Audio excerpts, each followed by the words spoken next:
and welcome to City Line. We are Zooming from my kitchen during the time of COVID, and we have a great hour ahead of us.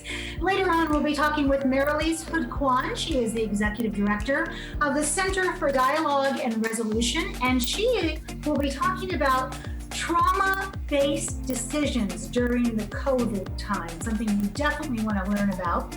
Emergency Food Network will be here. Michelle Douglas will be talking about some of the needs the Food Network has and how the way that they distribute food has changed during this pandemic. The Dakota Rescue Mission is here. Duke Paulson and Amanda Pascal are here to talk about the brand new women's shelter and the needs they have, so you don't want to miss that. Ashley Talby is here at the Humane Society with our Pet of the Week. And then with me right now is a very familiar face, somebody who is constant as the Northwest rain. I'm talking about Julie Anderson. She is our Pierce County Auditor, and she is here to talk about our 2020 elections that are upon us as we speak. Welcome, Julie. How are you? I'm doing well. Did you just call me drippy? As constant as the Northwest rain? Not drippy, refreshing. Yeah, thanks for having me back on. This is going to be an incredibly important election cycle, both the August primary, August 4th, that's on top of us right now, as well as getting ready for the November 3rd general election, the presidential election. So I'm really hoping that folks pay attention. So, Julie, I love having you on the show because I feel like I sit at your knees and just learn because you have so much to tell us. So I'm going to start this off by asking, how has the pandemic changed how Pierce County does business in terms of voting and registration? Yeah, so we've made some really important changes to our back office setup. Obviously saying 6 feet apart, you've been in our election center before, and we normally cram 100 to 200 people in a space that normally has 13 people. That's not an option in COVID. We have to be safe. So we had to find a way of spreading our election workers at least 6 feet apart. We've got temperature and health checks, screenings at our entries, all the normal things that I think every business is doing, which meant that we had to take over an area of public works for our non-secure election functions in order to spread people apart. So we've got that done. I want to make sure that folks watching know that we haven't done that with compromising any election security. So all of the sensitive equipment, all of the counting, all of the ballot opening and handling of ballots is still in our normal secure area with normal procedures. But all the stuff like the phone bank and customer service that's not secure is spread out into a different building on the campus now. And one more thing that's changing that you're going to see starting in this August election, we don't just keep our employees safe, we have to keep customers safe as well. And we think that there's going to be a lot of people showing up for in-person services. So we've actually set up a drive-through system. It's going to be a lot of heavy traffic control, and if you have to come in for in-person services the last 3 days, so on Saturday, Monday, and Tuesday, you're going to drive up in your car and you're not going to get out. And anything that you need, we're going to do curbside for you so you don't end up standing in a line. And what do you want to say to those people who are in that car showing up? Wear a mask. Well, first of all, why did you wait so late? Thank you. Thank you, because we need you to be thinking about the election and your voter registration and have a plan for participating now, not in the last day. But also we want people to show up with masks and use the same kind of precautions you're being asked to take at a grocery store. Be kind to our election workers and allow a little bit of extra time. But other than that, I think it's going to be pretty easy customer service for voters. Absolutely. So speaking of easy customer service, I think this is a good time for you to pull up that fabulous website you have that you showed me, Julie, and talk about, because when you said, you should have been thinking about this before now, and you are so right. this is a wonderful place to go to get reminders. So Julie, talk us through this fabulous tool. Okay, it's just piercecountyelections.org. I think Fred's got that on the screen. piercecountyelections.org. There's an amazing amount that you can do self-service on your own, and also you can reach us very quickly and easily without memorizing phone numbers. We can get you registered to vote without you leaving home. You can figure out how to return your ballot. These August ballots have already, they're already arriving at your home. We'll get a close-up of that later. You can actually read the voter pamphlet online. So we mailed those in advance of your ballot, but check this out. We've actually got a flip book so you can read it like a magazine. Isn't that cool? It's almost better. Amazing. Yeah, exactly. And be sure to pay attention to these first 8 to 9 pages. There's tons of basic information that voters need to know right here. Those are those drop boxes again. Reminders of our deadlines and the days that we're having a drive-through, how to get a hold of us.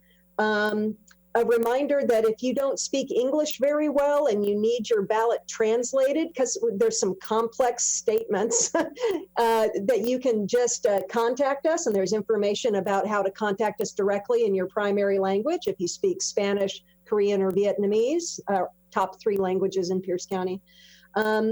Also how to get disability assistance, et cetera. And then of course you've got this lovely, and information about how to see the online candidate debates. And then you've got lots and lots of statements, because this is between the congressional candidates and the gubernatorial candidates, there are a lot of people to choose from. Don't forget that there's ways that you can contact these people, and look at how they're hyperlinked. So if you had a question about something in this candidate's statement, you could just launch an email right here from this online voter pamphlet. So there's all sorts of stuff like that on our website, how to return your ballot, you name it. But it all starts with piercecountyelections.org. Julie, I have to give a huge congratulations to you and your team, because you know the word that we all hate, pivot, because everybody says it now. This is the definition of pivoting. This is unbelievable, the work that you and your team put into that website to get it turned around so quickly. Right.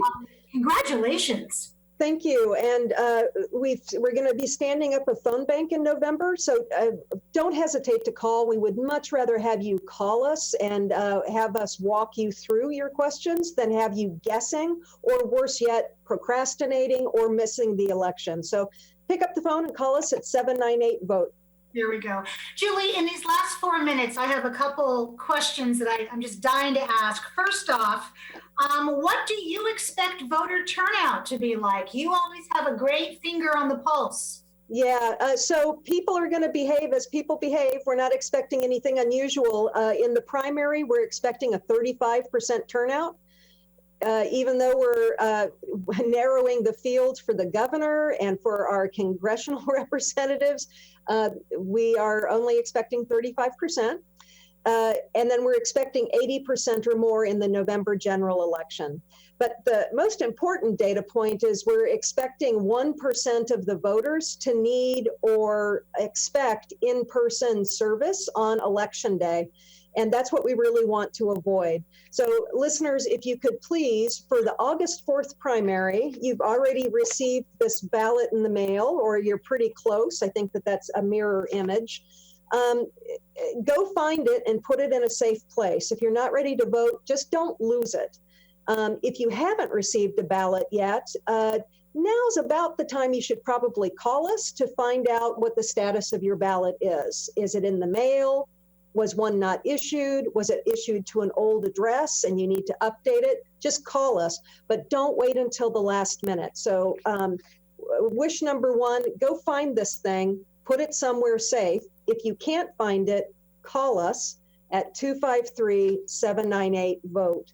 And don't wait until the last minute, because we want you to participate, but we don't want you to have to choose between safety, our safety, your safety, and participating. There's a way you can have it all, and it's called being prepared and starting early. There we go. And as you and I always say to each other, you know, bad politicians are elected by good people who don't vote. Yeah. So thank you, Benjamin Franklin. So get out there and vote. And it does make a difference. You know, democracy works, but it works the very best when we have the most people participating. Exactly. We make better decisions as a country and a community when everybody's participating. So please do. And we're expecting some close elections too. Oh, absolutely. So let's talk about, do we need to put a stamp on that ballot?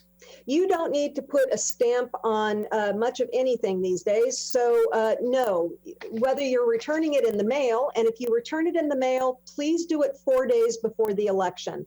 So we always say the Friday before the Tuesday. That gives it enough time to ensure that it gets that cancellation stamp through the post office, which makes it on time. So mail it 4 days before the actual election, Friday before the Tuesday. No stamp is required. And no stamp is required if you use one of our 47 drop boxes either. And remember, and if you don't go online and you don't look at your voter pamphlet, we've also stuffed all of this information that I just talked about inside your ballot. Inside.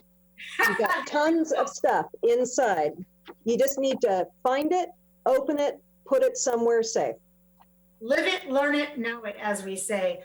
Julie, are you looking for temporary election workers at this point? We have a continuous recruitment. Right now we're doing well, but I think what we've all learned is we don't know what's going to happen next. 2020 has been filled with surprises and unpredictability. So we encourage people to please apply online. If you go to piercecounty-elections.org, one of the first things you'll see is an election recruitment announcement.